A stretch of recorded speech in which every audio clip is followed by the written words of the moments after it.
Hello, today we are going over the Frost Death Knight legendary powers, the Unholy Death Knight legendary powers, and the General Death Knight legendary powers coming in Shadowlands. And we're going to be talking a little bit about what they're going to be good for, what synergies they have with different legendaries, different conduits, different talents, different abilities.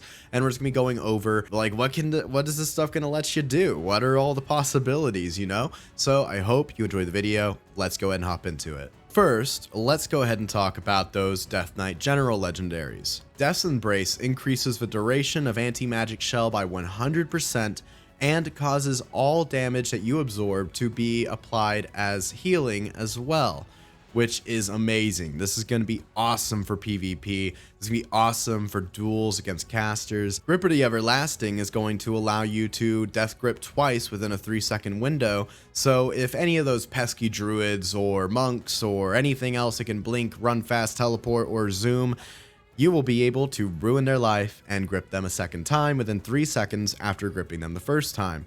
This actually used to be a PvP set bonus back in Mists of Pandaria, and without a doubt, it has been my most missed set bonus ever.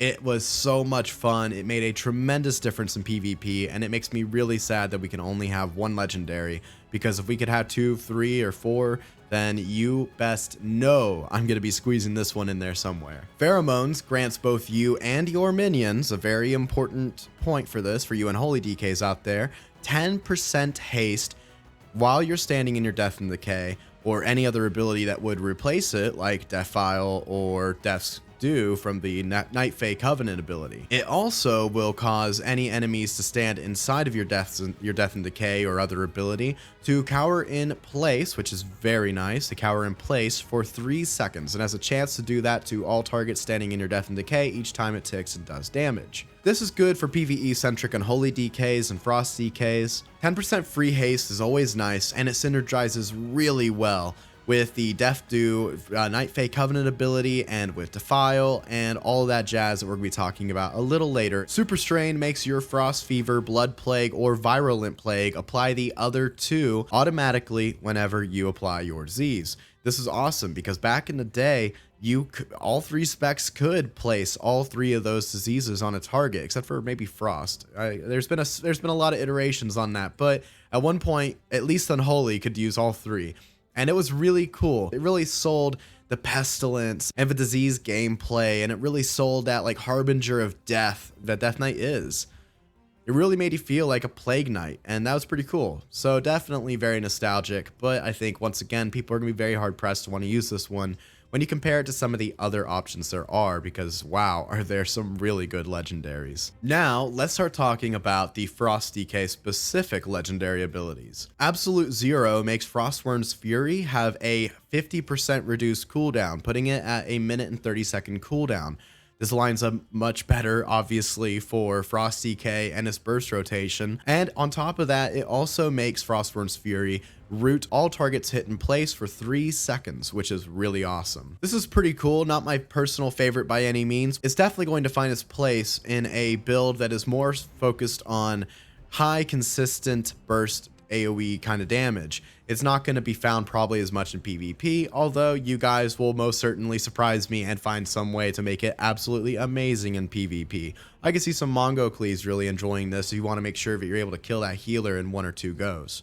Biting Cold increases the damage of Remorseless Winter by 15%, period, across the board, and the first time it does damage to 3 different targets, it will give you a free rhyme proc. This is great once again for Mythic Plus because it really lets you get those nuclear Remorseless Winters by teaming this up with the talent Gathering Storm and with the conduit of the same name, Biting Cold, which both increase your Remorseless Winter's damage by a pretty substantial amount. Kultira's Favor increases Obliterate's damage by 10%, and it gives it a 15% chance to refund 2 runes whenever you obliterate. This is obviously awesome. This is almost guaranteed to be my #1 go-to legendary as a PvP focused 2-hand Frost DK. Rage of the Frozen Champion makes Obliterate have a 15% increased chance to give you a rhyme proc, and when you use that rhyme proc with your Howling Blast, then you get 8 runic power. This is cool. I'm not head over heels over it or anything like that though.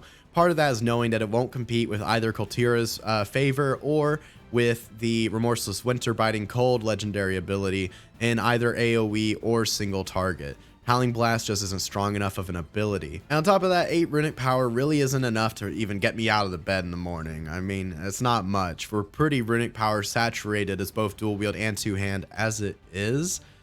8 runic power is always nice, but I'm just thinking that the other legendaries may have a little bit more to offer us. Alright, so now let's talk about Unholy DK specific legendary powers. Deadliest Coil reduces the runic power cost of Death Coil by 10 runic power, and it makes Death Coil increase the duration on Dark Transformation by 2 seconds. This is probably going to be a pretty popular choice for Unholy DKs, since it synergizes really well with both Unholy Pact and Army of the Damned, and its overall cooldown reduction on Apocalypse. You combine that with the Convocation of the Dead Conduit, which also reduces the cooldown on Apocalypse every time you burst a Festering Wound, and talk about getting a lot of Apocalypses. I haven't had a chance to test this out myself, so I'm not sure about like what kind of cooldown reduction you can expect, but I would expect it to be fairly significant. I'll leave it at that. It also synergizes really well with Unholy Pact, as I mentioned, but also the Eternal Hunger Conduit, which increases duration of Dark Transformation by 5 seconds. This gives you that awesome, insane Unholy Pact average DPS. So Death Certainty causes Death Strike and Death Coil to do 10% increased damage.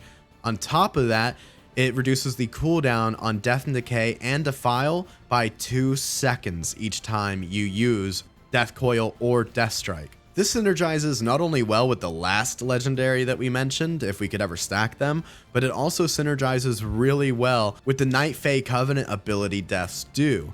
And from what I've been told, you can actually take Defile on top of Death's Due and have both of them at the same time. So you're getting cooldown reduction on both of them every single time that you Death Coil. And because you have Defile, that means that you get that infinitely scaling Scourge Strike AoE damage, which is amazing. On top of that, the Harbinger's Doom talent does exist, which increases your proc rate on sudden Doom procs for Death Coil, which is awesome because that gives you more Death Coils. However, I still feel like a lot of people aren't going to take that talent just because it is only a 15% increased chance on that proc rate, and it really isn't that much of a difference.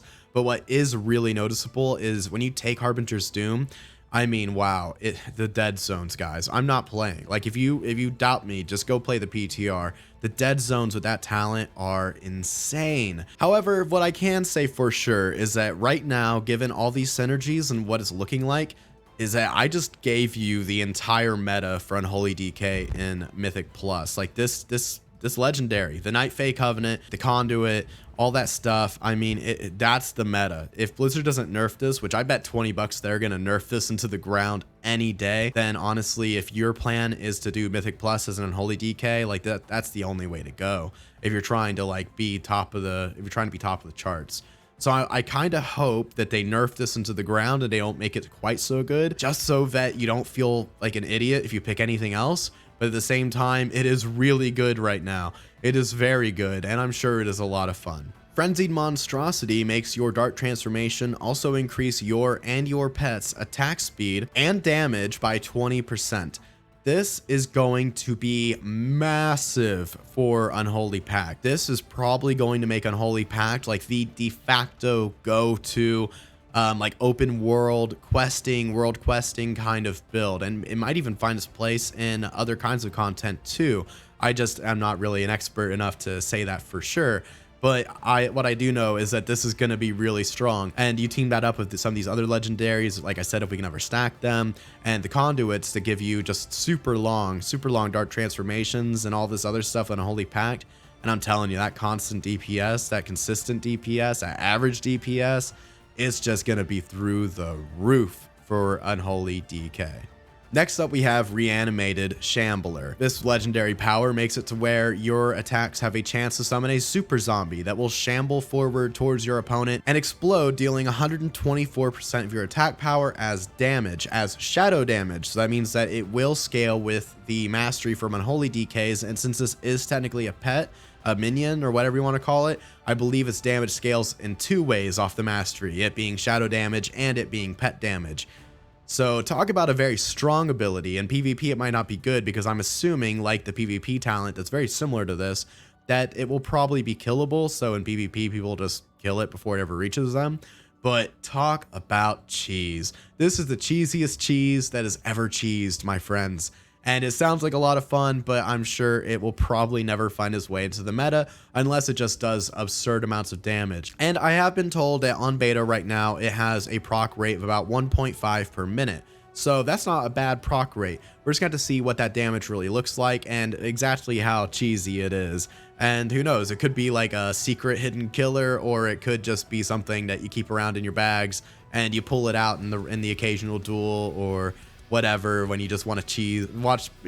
Let's be honest here, you just want to watch people get chased around by your zombie, all right? Check out my Frost DK conduits video if you're interested in seeing all the different conduits available to Frost Death Knight and all the different builds and possibilities that those conduits can potentially offer us. I am going to be streaming starting this evening, which is a Friday at 5 p.m. Central Standard Time, and I will be streaming every Friday after that at the same time, 5 p.m. Central Standard Time.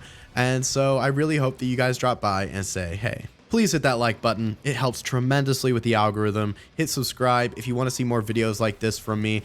And without any further ado, I hope you enjoyed the video, and I hope you have a great day.